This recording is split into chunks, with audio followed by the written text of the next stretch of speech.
Hindu code bill. सब पढ़ें। विशेषतया महिलाएं। बाबा साहेब ने संविधान के द्वारा महिलाओं को सारे अधिकार दिए हैं जो मनुस्मृति ने नकारे थे।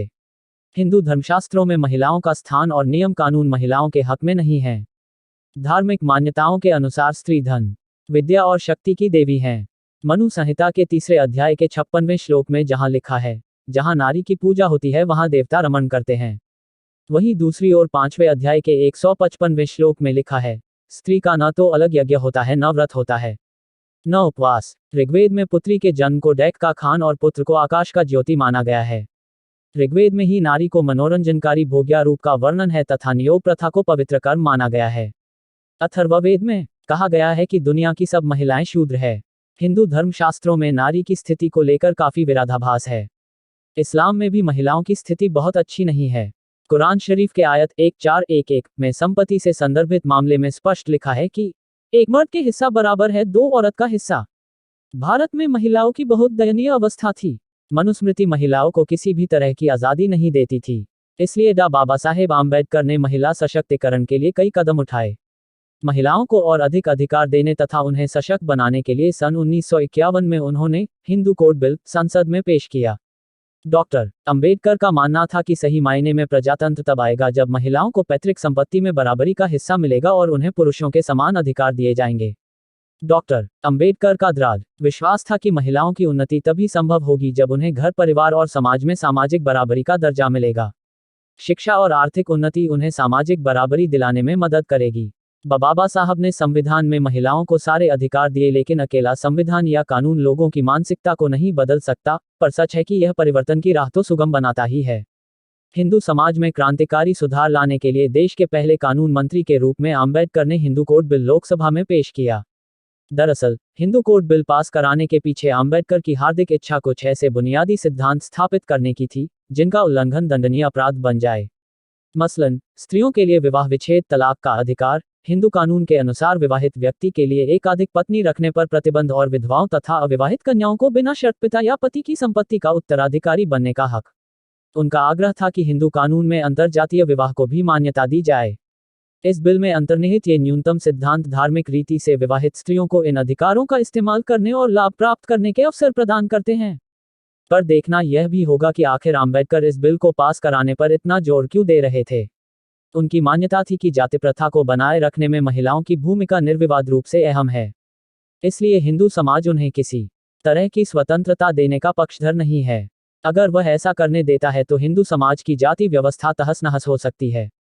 उनका दृढ़ मत था कि स्त्रियां जातिवाद का प्रवेश द्वार हैं, इसीलिए ब्राह्मणवाद उन पर कब्जा जमाए रखने के लिए जी जान लगाकर भी उद्यत रहा है। वह जानता है कि उन्हें अधीन बनाए रखकर ही ऊंच नीच पर आधारित जाति व्यवस्था कायम रह सकती है। इस तरह हिंदू कोड बिल महिलाओं को पारंपरिक बंधनों से मुक्ति दिलाने की ओर उठाया गया एक ऐसा कदम था जो अंत में हिंदू समाज को जाति और लिंग के कारण पैदा हुई असमानता से मुक्त करा सकता था। आम्बेडकर द्वारा अंतरजातीय विवाहों को हिंदू कानूनों के तहत मान्यता दिलाने की कोशिश भी समाज को जाति मुक्त बनाने की योजना का ही एक अंग थी। अगर इसे मान लिया जाता तो आज हमारी राजनीति जातिवाद से जैसे संकुचित और छिछली होती जा रही है वैसी न होती। आम्बेडकर हिंदू कोड बिल के जरिए धार्मिक आचरण के क्षेत्र में प्रगतिशील मूल्यों को रखकर निजी क्षेत्र को फिर से विधिवत परिभाषित करना और उन सामाजिक आचरणों को बदलने के लिए आधार निर्मित कर देना चाहते थे जो हिंदुओं के जीवन को विकृत कर रहे थे। उनका यह उद्देश्य अस्पृश्यता रोकने या सबको मंदिरों में जाने देने के लुंजपुंज कानूनों से पूरा नहीं हो सकता था। इस प्रकार हिंदू कोड बिल निजी को राजनीतिक बनाने का एक जोरदार उपक्रम था। सवर्णों की संस्कृति में परिवारों की पवित्रता और उन्हें बनाए रखने पर जोर इसलिए दिया जाता है क्योंकि ये पितृसत्ता को पुष्ट कर उन्हें अभय प्रदान करते हैं। असल में स्त्रियों को पुरुषों के अधीन बनाने की प्रक्रिया पहले परिवार से ही शुरू होती है। यही प्रक्रिया फिर समाज तक पहुंचती है। सोपानात्मक समाज संरचना इसे आसान बनाती है। इसीलिए आम्बेडकर के हिंदू कोड बिल को परिवार तोड़क और समाज के लिए घातक बताया गया था, जबकि वे इस बिल के जरिए पितृसत्ता के दुष्चक्र को भेद कर जाति व्यवस्था को तहस नहस करने की कोशिश कर रहे थे। हिंदू कोड बिल में स्त्रियों को तलाक का अधिकार देकर आम्बेडकर एक ओर विवाह की अविच्छेद्यता को चुनौती देते तो दूसरी ओर स्त्री को पुरुष के हर अन्याय को सहन करने की बाध्यता से छुटकारा दिलाते हैं। पुरुष के एक विवाहित पत्नी के रहते दूसरा विवाह करने की छूट पर प्रतिबंध लगाकर उसकी मनमानी पर अंकुश लगाते और पत्नी की स्वाधीनता और आत्मसम्मान को संरक्षित करते हैं। इसी तरह स्त्री को पुरुष की संपत्ति का उत्तराधिकार दिलाकर वे उसकी आर्थिक पर निर्भरता को खत्म कर देना चाहते हैं। बिल के ये तीनों प्रावधान निश्चय ही स्त्री पुरुष को समान धरातल पर खड़ा कर परिवार के आधार को अधिक मजबूत और पुख्ता करने और सामाजिक समरसता को बढ़ाने वाले हैं। बाबा साहेब आम्बेडकर जी ने महिलाओं के लिए व्यापक आर्थिक और सामाजिक अधिकारों की वकालत की और अनुसूचित जाति और अनुसूचित जनजाति के लोगों के लिए सिविल सेवाओं, स्कूलों और कॉलेजों की नौकरियों में आरक्षण प्रणाली शुरू करने के लिए सभा का समर्थन भी हासिल किया।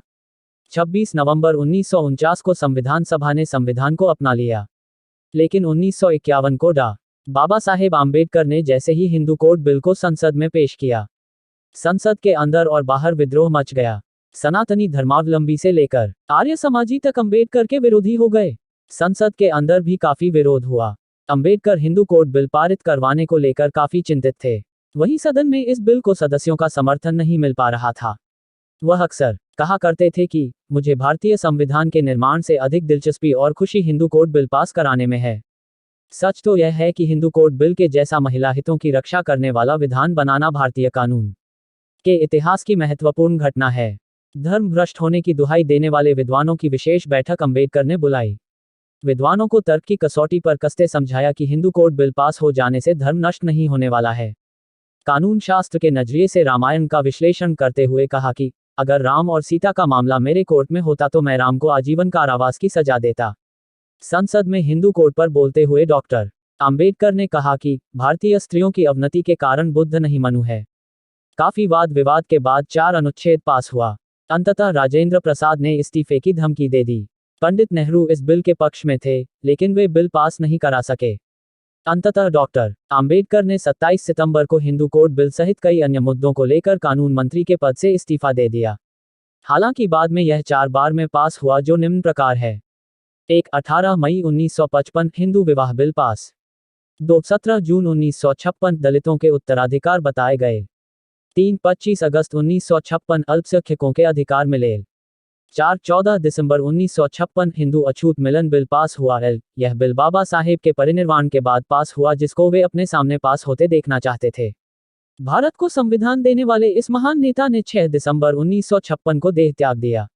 आज हमें अगर कहीं भी खड़े होकर अपने विचारों की अभिव्यक्ति करने की आजादी है तो यह इसी शख्स के कार्यों से मुमकिन हो सका है। भारत सदैव बाबा भीमराव अंबेडकर का कृतज्ञ रहेगा। जय भीम। जय